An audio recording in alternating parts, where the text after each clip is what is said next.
right. Hello, everybody. Welcome to Dungeon of Deadly Delights. This is episode 29. My name is Rob DiLauro. I'm one of your hosts. And of course, with me, as always, is Miss Holly Interlandi. How are you, Holly? Cheers. How's the pandemic going for you? You're in a different like zone than I am. Like everything's like pretty much like okay here, but you're still locked in. Yeah. Well, California's a little different, but comics are back. Weekly comics are back, which makes me a lot happier than it probably should. And stuff is slowly picking back up again. So that's good. Well, I'm gonna drop my nerd too, because it's not horror, but probably one of the darkest parts of any trilogy. But as we're recording right now, I am a Star Wars nerd, as you can attest. And it is the 40th anniversary of The Empire Strikes Back, which is, really? Yes, it is. Wow, the exact one of the release? Dang. Mm-hmm. That's big. Yeah, it's huge, right? And I don't know what to say about that, except it's one of the greatest fucking movies of all time. I mean, really. It's fabulous. It's so fucking good. All right, guys, so a little bit of news before we start here. So Holly and I, as we mentioned before, we're actually going to be entering into the podcast world, which is really exciting. We're already in podcast form in the UK, and from what I hear, it's doing really well. So we're really happy about that. But we want to bring our knowledge and hopefully like our humor, and everything that you guys love into podcasts here in the States, and then of course other places abroad. So we're gonna have the Dungeon of Deadly Delights podcast. We'll have more news on that. It'll probably start airing as the show premieres. But that's the plan. But for now, it's going to basically be audio episodes of what we do every 2 weeks, and we're also going to hopefully talk to guests and do some different unique things. So we're going to have some really cool stuff coming up with that. So and that'll be available on Stitcher and iTunes and all that stuff. So yeah. That'll be exciting. We're branching out. All right, guys. So here's our topic for tonight. We think it's a really good one. But we also wanted to give tribute to somebody important to the genre at the tail end of the episode. But Holly, go ahead and tell everybody what we're going to be talking about tonight. Well, we're going to hit the big top. Step right up. We're doing circuses, clowns, carnival. Step right up. This is honestly one of my favorite settings for a horror film. I think probably because there's something about like circuses and amusement parks and carnivals and stuff that when they're filled with people during the day, they're supposed to be fun, happy places, and you're like, oh yeah, winning stuff and going on rides. And then when after dark, when everybody goes home, they just become super scary. Like all of that stuff that was supposed to be happy and fun during the day just becomes nightmarish, I think. And I think it's telling that like a lot of movies that don't really have anything to do with clowns or carnivals still feature scenes with that motif in them. I was thinking about Jordan Peele's Us the other day, and how that movie's not about clowns, but still features an opening scene with the main character as a child, getting lost basically in a funhouse mirror maze, because that's scary, And so I feel like. But also, she would see a reflection of herself, which is the perfect place to reveal that particular plot point. Yeah. Yeah, exactly. So I feel like there's a lot more to the genre than just clowns, although clowns are obviously the thing that people clung to the most, probably because so many people are terrified of them. Well, yeah, it's interesting because they are built to be all like light and happy and entertain people, and that's the way it's been since we were kids and our parents were children, and so on and so forth. But the idea of a clown is absolutely fucking terrifying because you don't necessarily know who is necessarily behind that grease paint. You know what I mean? Yeah. And they just have this, it's just perfect because when you're seeing that smile, streaked across their face, there might be like sheer like utter psychosis and dementia behind all that. You know what I mean? So yeah, I particularly because I think the smile can be just as fake as the rest of the outfit. Mm-hmm. So you never know. It's almost like they got like, I don't know. I mean, I'm not scared of clowns, but I guess a lot of people are. So I never was either. Sorry? Never was either. That was never a thing that bugged me when I was a kid or otherwise. Yeah, no, I never had a traumatizing experience with the clowns, so that might be part of it. But but yeah, I mean, like we said, these are two great avenues into horror, and they're super fucking important. So, like obviously we should talk about them. So it's Clowns and Carnivals, ladies and gentlemen. Oh, thank that music. That's circus technically, but I put clowns, carnival, circuses, and amusement parks all in sort of the same category anyway. So there you go. All right, Holly. So we're gonna start with you. What is the first one in your all right, bag of fun? Well, I'm gonna start classic.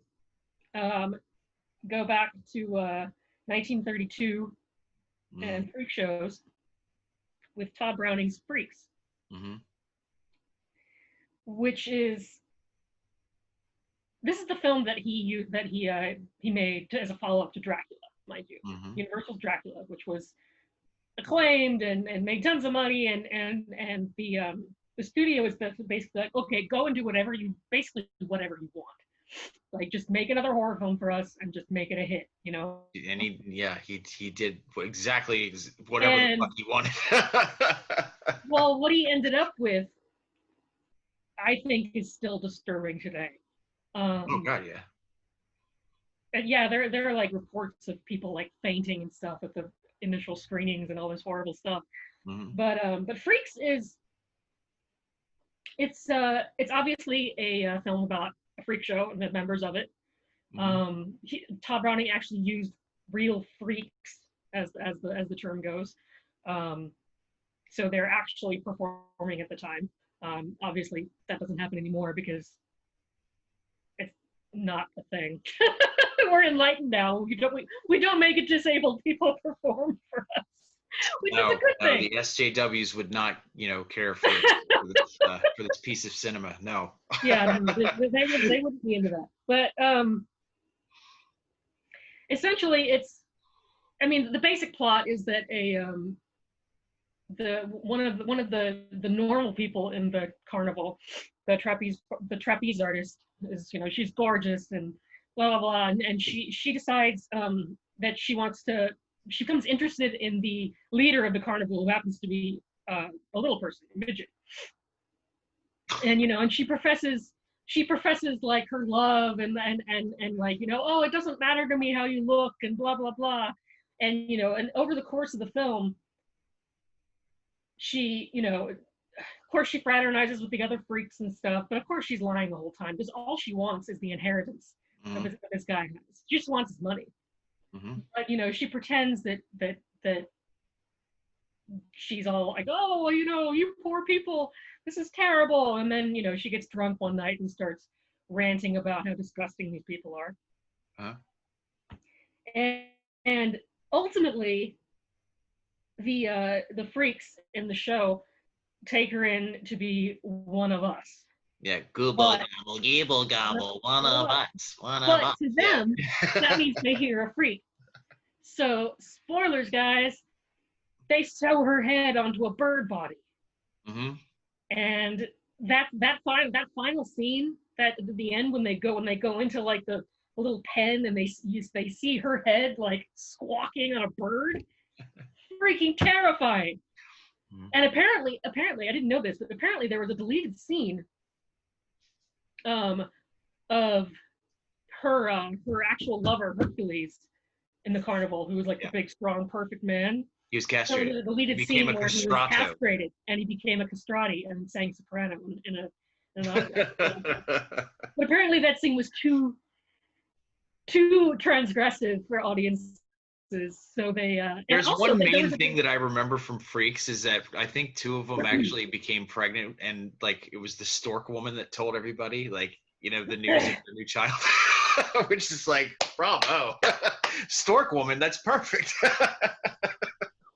Yeah. And apparently there's the original cut doesn't exist anymore, because the way they first saw it, the way they first showed it in theaters was like this uncut and uncensored version, but people threw such tantrums that Todd Browning had to go in and cut a bunch of stuff out, and that footage just nobody knows where it is. It must be really freaking disturbing, though. So somewhere there's a Snyder cut of. Somewhere there's a Snyder cut. When you push boundaries, and when you cross lines and do all sorts and do like horrible stuff in film, you get a lot of attention, and people sort of shower you with like, oh my god, this is so groundbreaking and stuff. But obviously we're living in a new world. Things were Hollywood was barely established in 1932. You know, I mean, movies were still a relatively new thing, especially movies of sound, talkies. So, you know, the fact that Freaks even exists is incredible. I think I would argue that it's a better testament to Todd Browning's legacy than Dracula. Yeah. I know that's kind of might be a controversial opinion, but no, not really. I mean, you know, like this is, you know, from what I remember, this is kind of his, you know, like, remember we were always talking about how horror directors have a tendency to talk about, you know, maybe some political issues or, you know, issues that are going on within the world and stuff. And, you know, if you really look at this thing, it's really, you know, it could be about class. It could be about the Great Depression. You know what I mean? There's all these different interlaying things that, you know, so it's not just, you know, like, it wasn't just a parade of, you know, like people that are different, I guess. You know what I mean? It was. Oh yeah, no, absolutely not. It's a really great, and I'm sure the moral was lost on a bunch of people at the time.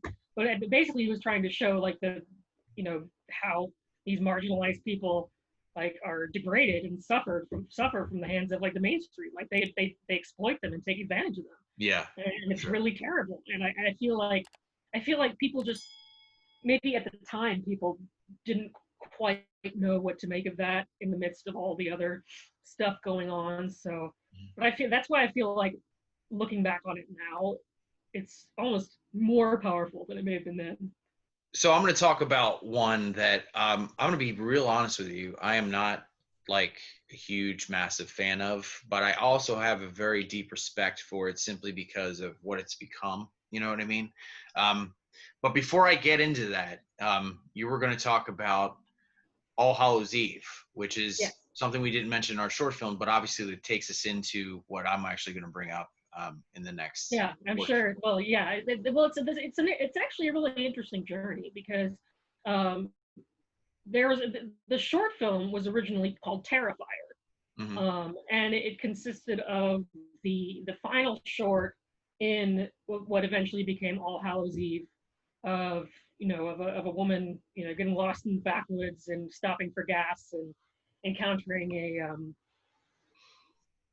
basically a super crazy homicidal clown who begins to chase and stalk her, and it was played by a different guy too. It was a different. Yeah, it was played by a different guy than it is in the feature Terrifier. But then apparently, I mean, it made a lot of waves, and so the director Damien Leone went back and made an anthology out of it, and called All Hallows Eve. Yeah. He went in and added 2 other short films, the first of which was actually a short film he had already made. So he had to sort of go back and weave in the clown to those stories, and you can sort of tell the clown isn't a main part of the first 2 stories. They're kind of like, you know, he just sort of he put him in there to like connect the stories. There's also a frame story featuring the clown. But you know what's funny is so I haven't seen it. So technically, he was like the Sam of that particular like thread of story in the short. Yeah, you could say that. Yeah. Okay. In different amounts. Like in the first short, the first short is actually my favorite because it's super fucked up. Basically, I mean, it's about a kidnapped woman, and you know, and it goes down to like the underworld or whatever, and there's all sorts of horrifying stuff that happens. But how he introduced the clown into it was he made the clown the one that kidnaps the woman, and then he doesn't show up for the rest of the short. It's just that very beginning one. Oh wow, okay, yeah. So of course, after All Hallows Eve, Damon Leone went to crowdfund his feature film Terrifier, and if you're not familiar with that story, he crowdfunded. It was very successful for him, and there was a company that Dread Central actually aligned with when Steve Barton was actually the editor-in-chief of Dread Central, and they put out Terrifier. Like, they found Terrifier, and they gave it the respect and love that they felt it deserved, and just became a monster. You know what I mean? Yeah, it's I think there's gonna be a sequel. Yeah. Yeah, they're actually talking about a sequel now. I think they put out a couple images, I think, of the Survivor girl, I guess, and David Howard Thornton as art. And again, I'm not a massive fan of this movie. And it's funny because, like, when you tell people that, they're like, "Fuck you!" They get really mad. Wow. Yeah, it's interesting because I usually find the opposite reaction to things like Terrifier. People are like, "This is so degrading and it's just horrible and base torture porn, psychotic, disgusting." And I'm like, okay, but why can't we put the worst things we can imagine into movies so we don't do them in real life? Like, right. Why is that about? But that's what we're supposed to do. We're supposed to take all this sick, twisted shit in our brains and put it into art so it doesn't happen in real life. Literally art. Yeah, literally Art the Clown.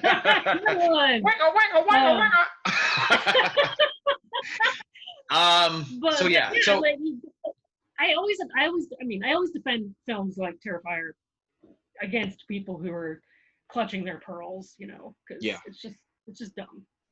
Though, I will say this, well, first let's give people a little bit of the plot if you're not familiar with it. So it's pretty simple.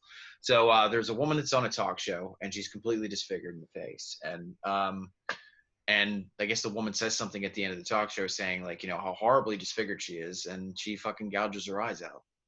She goes nuts and disfigures the woman that was running the show. And then we get into a situation where I guess this clown art from this short film that Holly was talking about, played by David Howard Thornton at this point, he gets kicked out of a pizzeria for smearing shit all over the bathroom. Well, that's why he got kicked out of that's why he got kicked out of the gas station in the original Terrifier short, for smearing his shit all over the walls of the gas station bathroom. So it's like sort of like an ongoing Terrifier joke. It's an ongoing thing that he just smears his feces all over the place. Yep, it is. All right.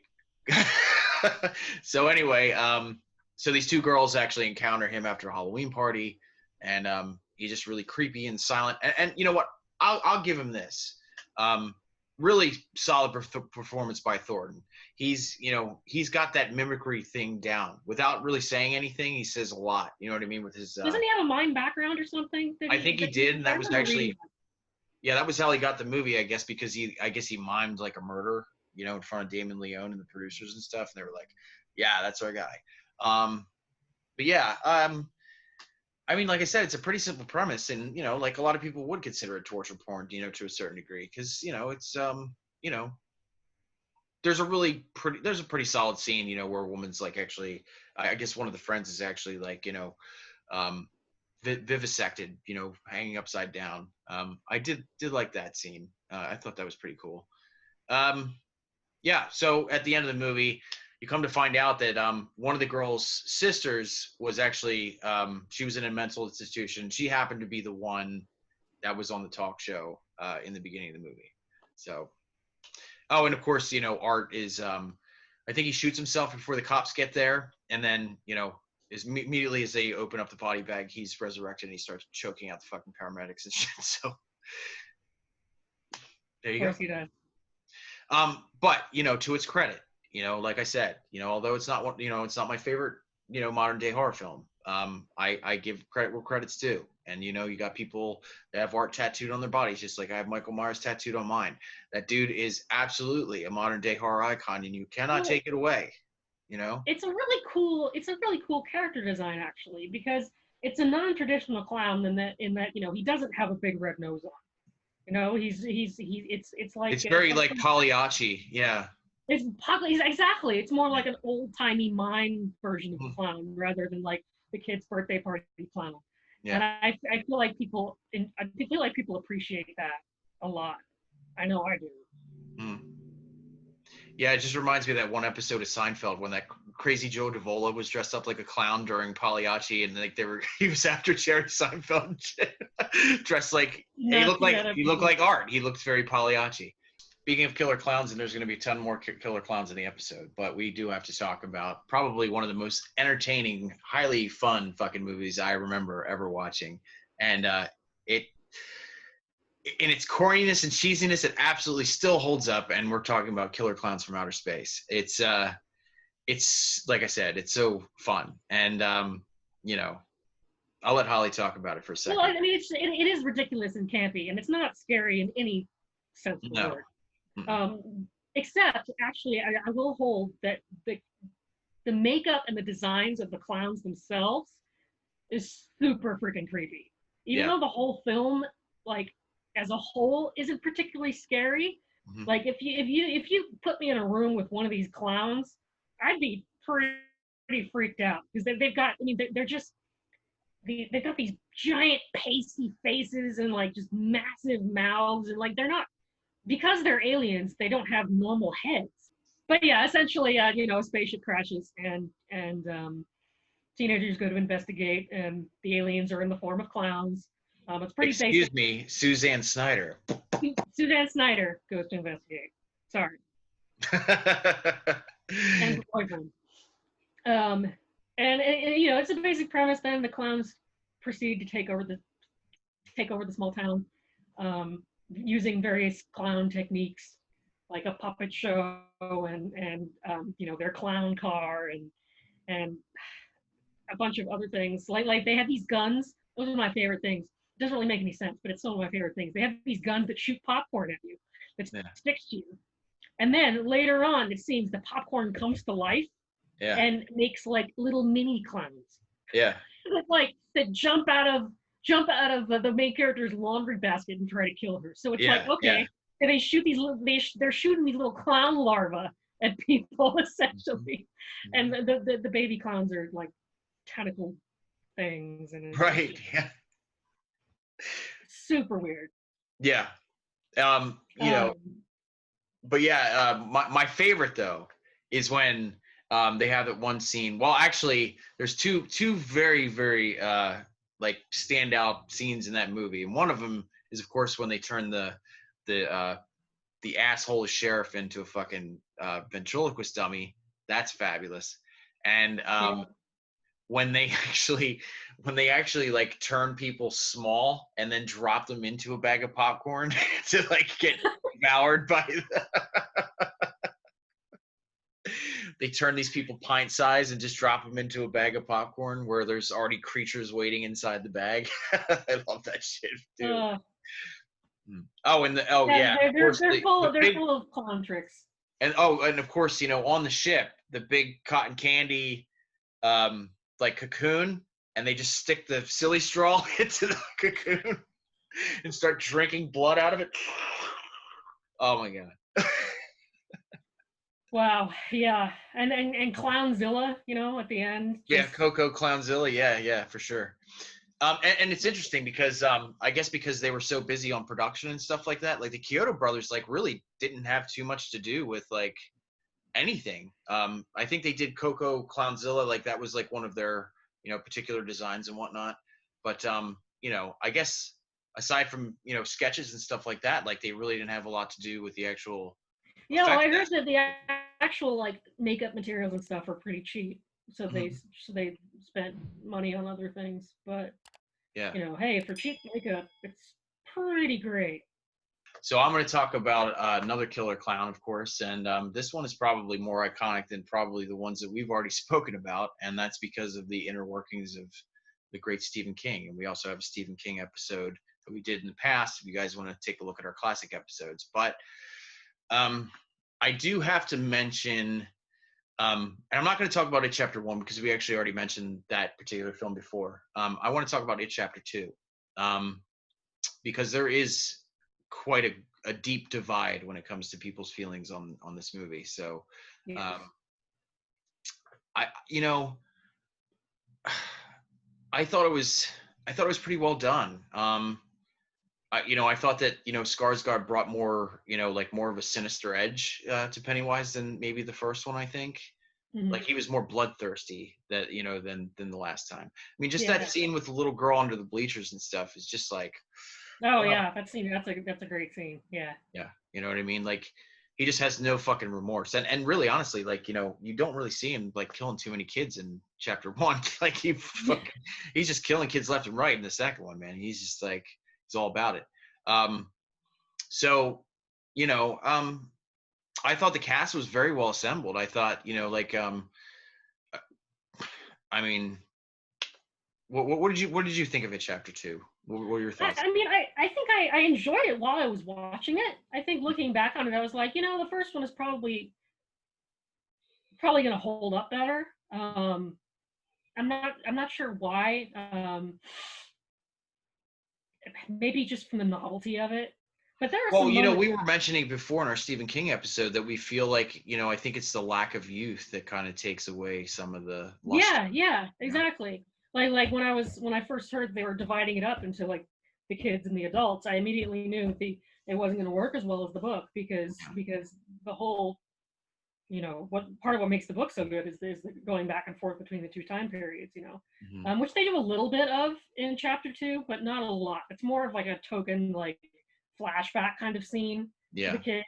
Although there's some pretty great, I mean, let me tell you, that scene with the Paul Bunyan statue and Minnie Ritchie, freaking awesome. Yeah, that was pretty great. In the theater, that was nuts to watch. And he's floating around in those like he's got like a whole thing of balloons. And he's like, I know your secret, Richie. I know your secret. Oh man, yeah. That was something else I wanted to talk about too, because like I thought that the whole thing with Richie Tozier being gay was very effective. I thought it was well done. It wasn't over the top, and it wasn't subtext. It was just there. Yeah. Which is good. That he was in love with Eddie Kaspbrak. That made sense. It did. The one thing that really makes me cringe, and I think we mentioned this before, is that the one thing that really bugs me about this movie is that Stanley Uris like killed himself simply to get these guys together, and it's like, wow, like yeah. Yeah, like, well, because in the book he kills himself just because he's scared shitless. He's scared shitless, yeah. But I think maybe the audience sort of got attached to the child version of Stanley Uris, and it was harder for them because in the book, that scene, the suicide scene with Stanley, happens at the very beginning before you even meet the kids as kids. Mm-hmm. So I feel like maybe people were so attached to the child version of Stanley Uris, they wanted his death to have some meaning. Yeah, but it just, I don't know. It just like, it's not even that it just felt cheap. It just felt kind of, it made me a little queasy that his suicide was used as like, hey guys, I'm going to bring us all back, bring you all back together. So, you can do the right thing and battle evil with love, I just, I mean, I'm not saying it was a good decision. That kind of hit me the wrong way too, but I'm just saying like that's probably why they did it that way, was, because they wanted to give justification to the character, I suppose, and because it was happening out of order from the way it did in the book. Mm-hmm. We already knew who Stanley Uris was, and what was your thoughts with all the Native American stuff and the search for the Horcruxes, we'll call it, that they all had to go on, the journey that they all had to do separately, from each other and stuff like that? Did you think that was effective, or? I realized that the kids were the best part of this franchise when they went on their little journeys to find whatever artifact they needed, and the flashbacks were generally the highlight of whatever happened. That's not to say that the adult scenes weren't, didn't have any substance. It's just I almost feel like they put those scenes in there with the kids to like sort of be like, hey, hey guys, look, you can still see the kids. They're still kids. It's not just the adult cast, because again, people attach themselves so instantaneously to the child cast from the first film. My whole thing with with this, obviously, I'm a huge fan of both, but I mean, that's another one that like, even with if we never get another Pennywise or whatever movie again, that performance by Bill Skarsgård is just as iconic as what Tim Curry did with the miniseries, and he'll always eternally hold that place. And and for that, like, for that alone, even if you didn't like the like renditions, the more modern take on it, I guess we'll call it, you got to give him props for that. Absolutely, I agree. He's a hell of a performer, and he just killed and that he wasn't aping anything Tim Curry did. That was what made it so great. Like, he made the character entirely his own. Yeah, which is really cool. Yeah, I can't wait to see what Andres and his wife do next. I think he's a fabulous director, and I guess it's The Howling. That's what they were saying. They're remaking The Howling? Yeah, he's doing the remake of The Howling, I heard, last year. Yeah. Oh no. Okay, we'll see how that goes. So what's next? Well, I mentioned that I was going to talk about another Shudder film, which I didn't know anything about prior to watching it. Hey, Shudder, you want to sponsor us yet? Yeah, really. Come on. I didn't know anything about this film before going in to watch it, but every review I read pretty much said that they weren't expecting anything out of it, and then it just really delivered, and it got really brutal. And I agree. The movie is called Haunt. It's a. I really enjoy Haunt. Yeah. It's about, it's pretty typically about a bunch of teenagers on Halloween who go into a haunted house. And there's nothing really innovative about the setup there. Like, they're just college kids and blah, blah, blah, and they're looking for fun on Halloween. But I think what works for me about, like, the haunted house scenario, as far as, like, characters in horror movies making stupid decisions, is that they're supposed to think that they're being scared. So, like, even if something really horrible is happening, they're supposed to think it's just a show. So that, to me, that makes it a little bit more realistic than somebody who just does something dumb for the hell of it. Sure. Or just does something dumb and like, oh, whoops, there's the monster. Like these. I don't feel like these kids really did anything wrong, so to speak. But anyway, they go off on this haunted house, which seems to be owned by this clown character who has just a basic, like, plastic clown mask on. And what's interesting is later on, he takes the plastic clown mask off and he has clown makeup on underneath. Yeah. Which is really, the implications there are really interesting, I think. Oh yeah. But yeah, the house itself, the haunted house, is pretty terrible. Like, it starts out pretty normally, and eventually sort of just deteriorates into, like, this horror show where they find out their missing friend is being mutilated in front of them, and and there's just it just gets really, really horrifying. And one of the players in the house, who is also wearing a clown mask, pretends to be, like, a helpful guy, like, oh, hey, I'm gonna get you guys out of here and blah, blah, blah. And then, then he totally fucks him over. And I think what's so great about this is just the pure, like, just the unbridled, like, brutality of these deaths. Like, it doesn't really hold back. Like when one of the guys comes out front with with the fake helper dude comes up behind him, and he's like, where's everybody else? And of course the helper clown had kept them back on purpose, and proceeds to basically gouge this guy's face out with a crowbar. Well, first he takes his mask off, and it's a pretty horrifying sort of melted clown thing. I'm not even sure how to describe it. It looks like he was wearing clown makeup and then somebody poured acid on him. Right. which is really cool. But also then the main girls, main girl has an abusive boyfriend who eventually tracks them down, and goes into this haunted house, and you're like, oh my god, this is gonna be super weird. The creepy boyfriend is gonna save the day, but he goes down and he gets his head smashed in with a baseball bat. Like, there's just not, there are no easy outs here. Right. Yeah. And, well, the one thing I will just say about Haunt is that for as low budget it was, I mean, really beautifully shot. Yeah. You know, especially the parts inside the haunted house, which, I mean, the fact they had to construct that, really cool stuff. Yeah, really beautifully shot, very moody looking, as far as the cinematography. The actors weren't bad. They were actually, they were going for it. The acting was all pretty great. Yeah. Yeah. I was really surprised by Haunt. I wasn't expecting it. I didn't know if I wanted it. Again, it doesn't dumb the characters down. Like, as opposed to a lot of gory horror movies where you have to suffer through them doing really stupid shit.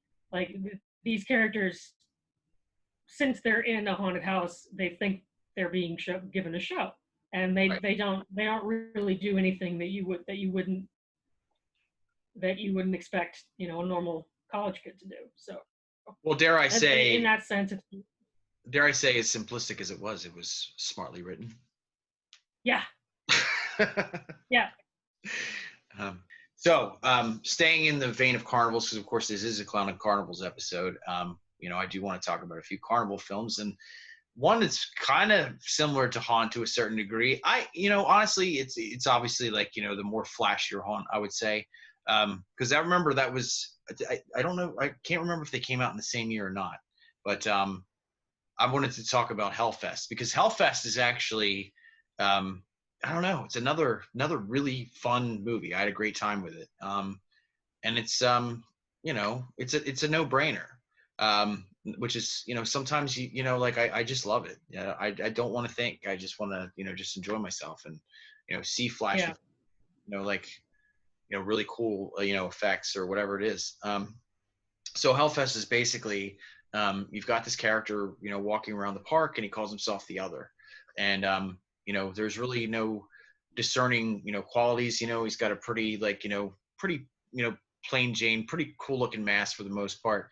But there's no fucking backstory for this guy. There's no, you know what I mean? Like, you just know that this guy is like walking around the park doing the shit that he does. So in the beginning of the movie, he ends up slashing up a girl, and he hangs her, like actually in this haunt area, because like she would look like a prop. So so basically, these friends go to this big event, Hellfest. Yeah, it's kind of like Six Flags during Halloween, pretty much, like that entire vibe. And it's really colorful and bright, and and really shot well, for what it was. Another low budget that actually obviously got to theaters and stuff. They had some really powerful producers behind them. I remember that. But yeah, so it's basically these friends, go off to this amusement park, for their Hellfest event. And, so basically this guy can pretty much run around and do whatever he wants, simply because everybody else is kind of dressed the same to a certain degree. You know what I mean? Like all the different, people who work in the park and stuff. It's a very similar, costume and whatnot. So he can easily just, glide in and out and do whatever he wants. And it pretty much runs, for the most part, like your, typical slasher, like, one of them, ends up, getting stabbed or something. You think they're dead, and then they come back in the third act. And it's like, oh, I'm here to save the day kind of thing. The one cool thing that I really love about this movie is the fact that, like I had mentioned before, there really is no discerning qualities to this guy. And you don't really know who he is. There's no real backstory. There's no in the park in 1953, there was a ghost, or the guy got killed on the music ride or something, and he's like, his spirit is bullshit like that. There's no Scooby-Doo shit. So at the end of the movie, spoilers, guys, in 5, 4, 3, 2, 1 for Hellfest. Close your baby ears, because we're going to be talking about the end. So the one thing I really love about it is this guy who has no name, no discerning qualities. He goes back to his house. He puts his mask into basically a trophy case where you see other trophies and stuff like that. And then at the end of the movie, you see his daughter kind of come into a room and he kind of pats her on the head. So he is just a father. That's just his job. Goes up and does this maybe every year, who the fuck knows, but you know, he got his rocks off for the night, and you know, like now he's gonna make some macaroni and cheese for his little girl. Pretty cool. Yeah. I like that ending. And I think that's one of the main reasons I really enjoy that movie is because of that ending. Because we've never seen anything like that before. It's always, you know, like an apparition, or, you know, like this person was dead and, you know, he's not, you know, some fucking, you know, like I know. Or some other cheap twist. Like, ooh, there has to be a twist. Right. Yeah, yeah. And it was really super entertaining. And, you know, the kids that they got for it, especially Bex Taylor Klaus, I saw her when she was in MTV's series Scream, which I absolutely love. Like, I was so amazed by what they got away with on, you know, for MTV for Scream. It was fabulous. Yeah, like really solid cast, a lot of fun. You know, quick, like maybe, you know, whatever, 90 minutes or something like that. Can't go wrong. So yeah, it's a great little carnival. It's a great little carnival hell ride, I think. So so what's next on your list? Well, I mean, if we're in the theme of carnivals, I wanted to give a shout out to something that's not a movie, but is nevertheless my favorite piece of media featuring carnivals. Mm-hmm. And that would be the unfortunately short-lived HBO series Carnival, which aired 2004 to 2005. Mm-hmm. One of my favorite shows of all time. It was unreal. It was unreal. I like it. It's one of the most incredible. Like it's just it's big in scope. It's big in, like, the actors are all, the cast is incredible. You got Clancy Brown, you know, Adrienne Barbeau, Michael J. Anderson from Twin Peaks, Nick Stahl, like all these really cool characters playing people during the Great Depression, the Dust Bowl, as taking part in a traveling freak show, a traveling carnival. Yeah. And there's some really cool elements of, like, divine intervention and divine justice that happen. Like the main young boy discovers that he can heal things, but only if he takes the life from something else. Right. And then the main antagonist who discovered that he's basically the Antichrist is actually a priest, which is one of my favorite twists. But the rest of the cast. Give the horns up for that one. Yeah. Fuck yeah. Oh yeah. The rest of the cast is great. Each one of the performers in the carnival has, like, their own, you know, motivation, personality, background. There are all sorts of, like, little threads of storytelling along the way, and each episode is a self-contained sort of bizarre supernatural stop in whatever town they have to go to next. Mm-hmm. And it's just, like, there are some really cool little quirky elements to it. Like the tarot reader girl, her mother is catatonic in the back of her trailer. Yeah. And yet this girl speaks to her mother as if the mother is saying things out loud, but nobody else can hear her, just the girl.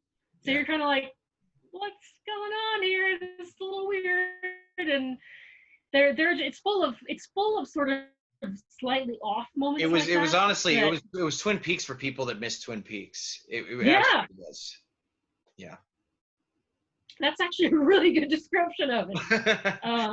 Because a lot of it didn't make any fucking sense whatsoever. Didn't make any sense. Like, and the atmosphere was super, like, it's super grainy and just everything is a mystery. You're kind of like, you have no idea what's going on, but that's what makes it really fun, I think.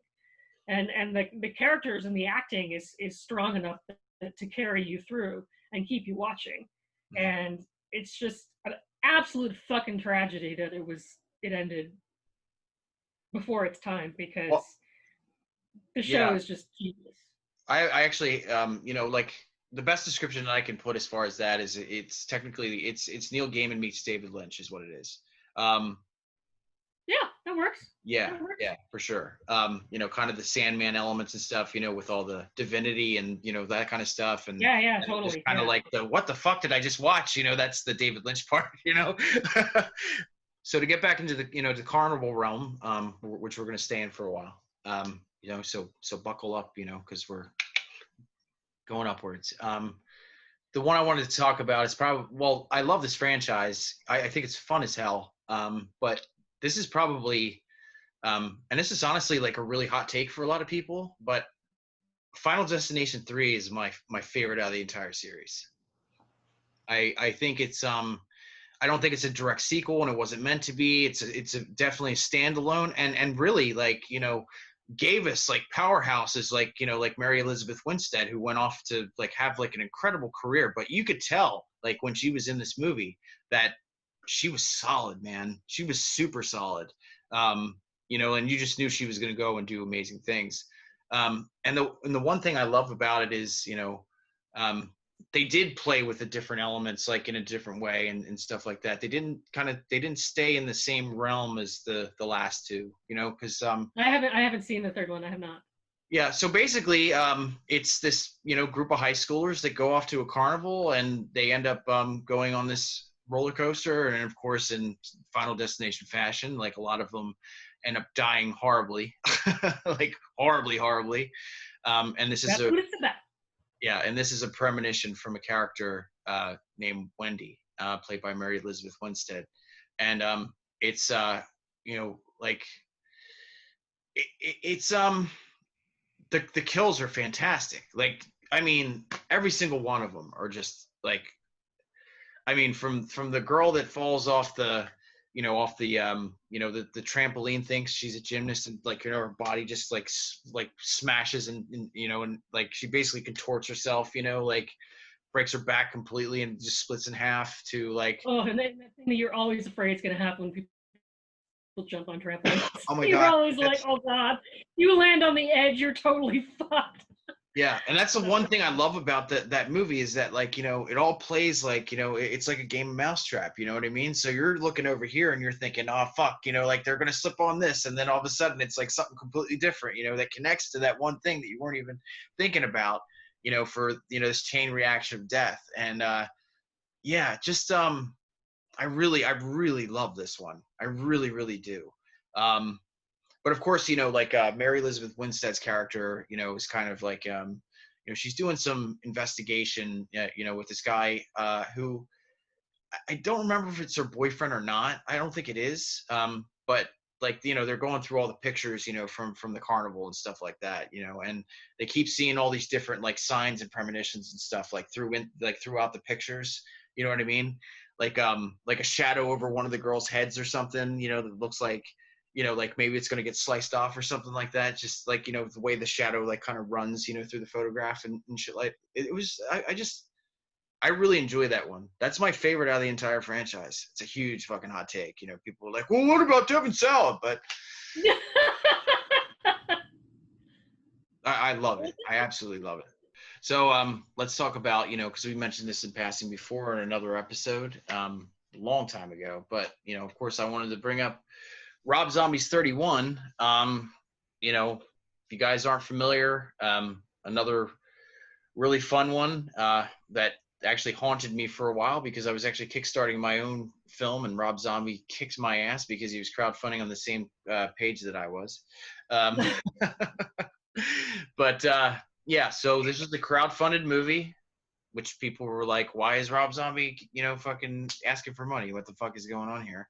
But they did in droves. They gave him tons and tons of fucking money for it. And I guess his whole idea was that he wanted to give people what they want. He wanted to stay away from the studio and just give them, you know, gratuitous violence and, you know, like uncensored, you know, shit, which I think, you know, 31 does in spades. Now, I don't think Rob Zombie's 31 is my favorite of his. Obviously not, but it is absolutely fucking enjoyable.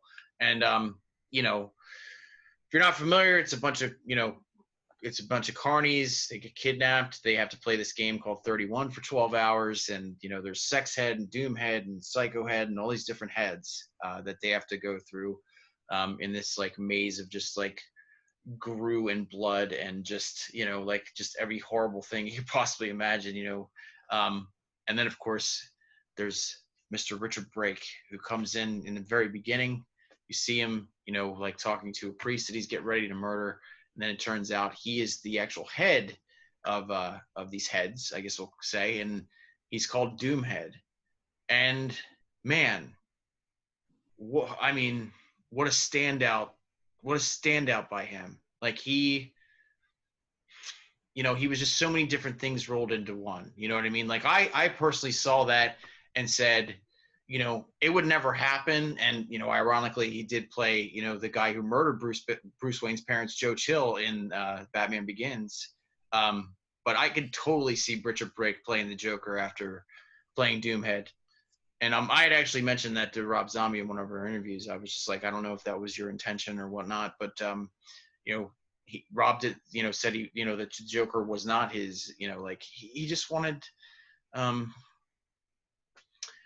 something, you know, like Doomhead was kind of more vampiric to him, I guess, you know, just, you know, kind of the way he, you know, he's got, you know, a gait, you know, when he walks and stuff like that. And so he wasn't really, you know, like necessarily looking for, you know, a clown in particular. Like he wanted somebody to play the role and just, you know, take it and just be a complete monster, which he did. It's also some really good like body acting from Richard Brake, because it's like really Yeah. awkward and sort of hunched over, almost like Joaquin Phoenix's Joker, actually. But, absolutely. But, you know, like if you recall, like, you know, when Richard Brake is preparing to, you know, to murder, you know, in this game, he's, you know, and this is like probably one of the coolest things about 31 for me for some reason. I don't know why, but he's obviously like completely whacked out of his fucking mind, and he starts punching himself in the face. I'm in control. I'm in fucking control. I'm in control. And then ends up using all the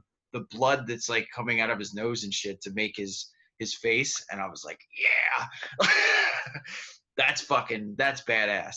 That's super fucking badass. Yeah, but you know, I really enjoy 31, and I you know, that ending is great. I thought the song choice was great, and you know, of course, the fact that, you know, like Doomhead just seems like the type that's like a really fucking poor sport.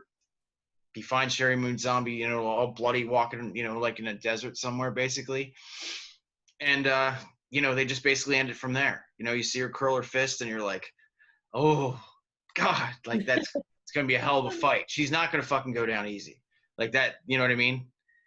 Like he didn't want to give you that big, you know, action moment, like, you know, where they're both, you know, going to fight to the death or whatever. She's going to get some good licks in though. He's not going to take her down easy. Yeah, 31's awesome. I like it. What's next? Well, we're going to come back to Rob Zombie later on at the end of the episode. But before we do that, I would like to talk about The Man Who Laughs. Yeah. Speaking of Joker. One of the great films of the silent era, of course. Mm-hmm. Directed by Paul Lenny, starring Conrad Veidt in, again, one of the most iconic roles of pretty much of all time, and let alone silent roles. Basically, he plays a man who is permanently disfigured to have a wide, mm-hmm. horrifying smile on his face.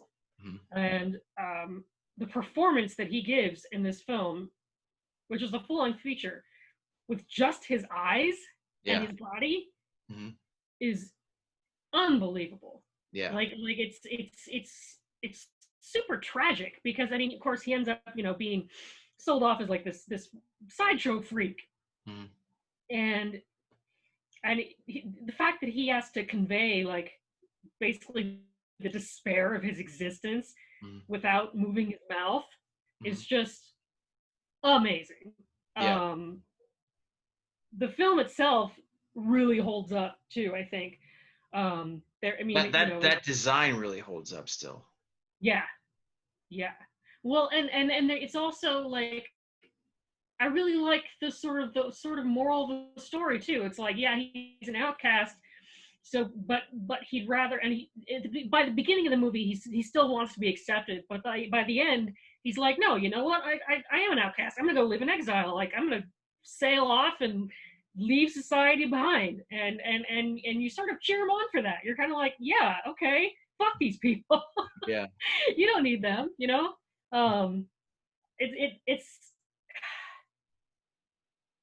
I know a lot of people have a problem with like with silent movies like holding their attention, but I think The Man Who Laughs is probably the most acceptable out of the silent films because of Conrad Veight's image being the main characteristic of the Joker since the 40s.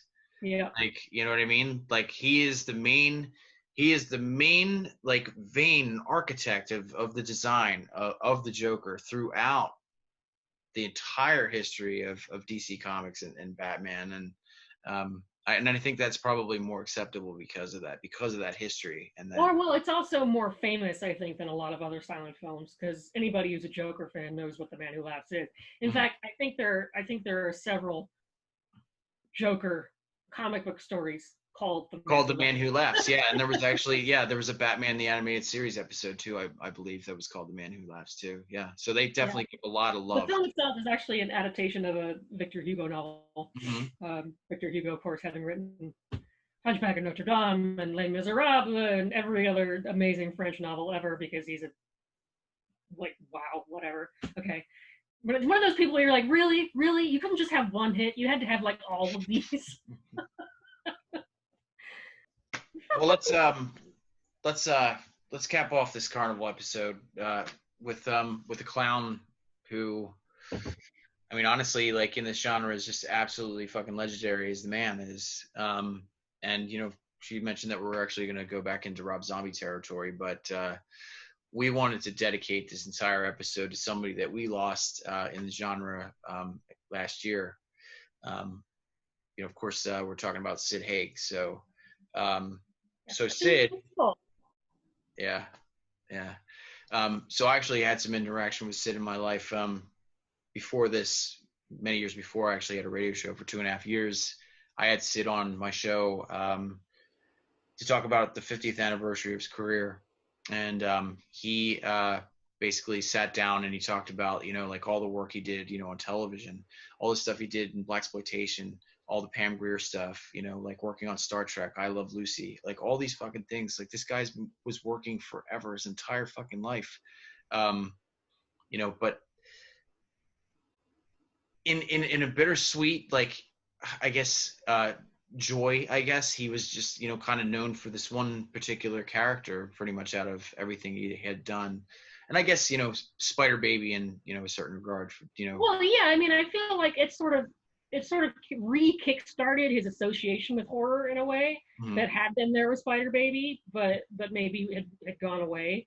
And I think in the wake of House of Thousand Corpses, he started getting a bunch of like even just like little cameos in horror films. Like people started to associate him more and more with the genre, which, you know, I'm not sure if that's good or a bad thing, but it definitely put him on the map again. Have you ever had any encounters with Sid? I have never met him. No. Never met him. Yeah. You know, from all accounts, as I mentioned before, he was on the radio show, and maybe about 7 months after that particular episode, I was doing press at a convention.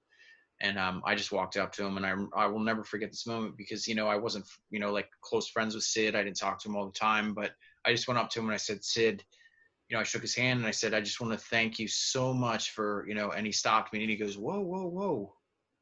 He says, listen, he goes, I know who you are. He says, how am I going to forget one of the best interviews I ever had? And I was just really like blown away by that statement.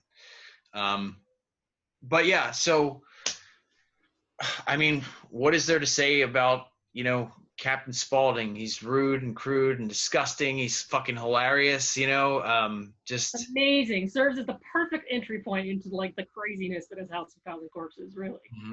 Which is just, can we just talk about how fucking amazing that movie is? Holy fucking shit. Yeah, I absolutely adore Thousand Corpses. Yeah. It was remarkable. He was just a remarkable guy. And, you know, really great to his fans. I never heard anybody ever complain when it comes to, you know, meeting him, encountering him. He was kind to everybody.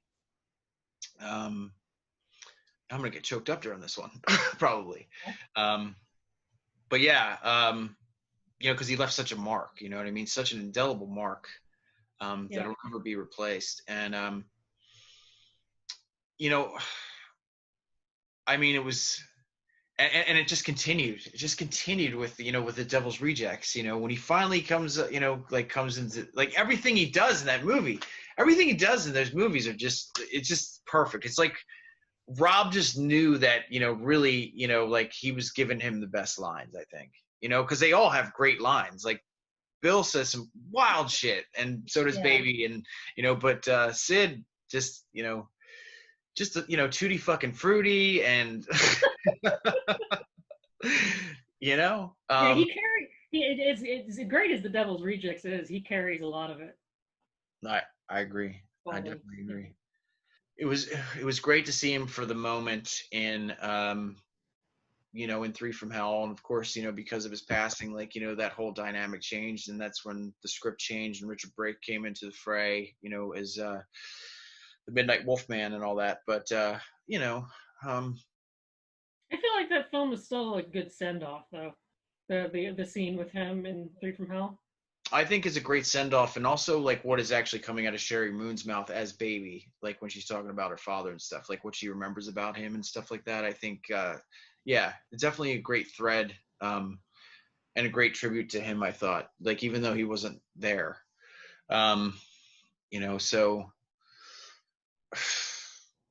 yeah, that's you know, that's still a rough one. So, you know, honestly, what else is there to say? I don't know. Keep resting, Sid. You know, thank you for, you know, almost 60 years of, you know, just entertainment, you know, and, you know, being great to horror fans. And, you know, if we're going to have a Clowns and Carnival episode, there's no better person to honor than that, I think. So. Agreed. Happy trails, Captain Spaulding. All right, guys. Well, with that, that's our episode. So, you know, please like and share and subscribe on the Horror Web YouTube channel.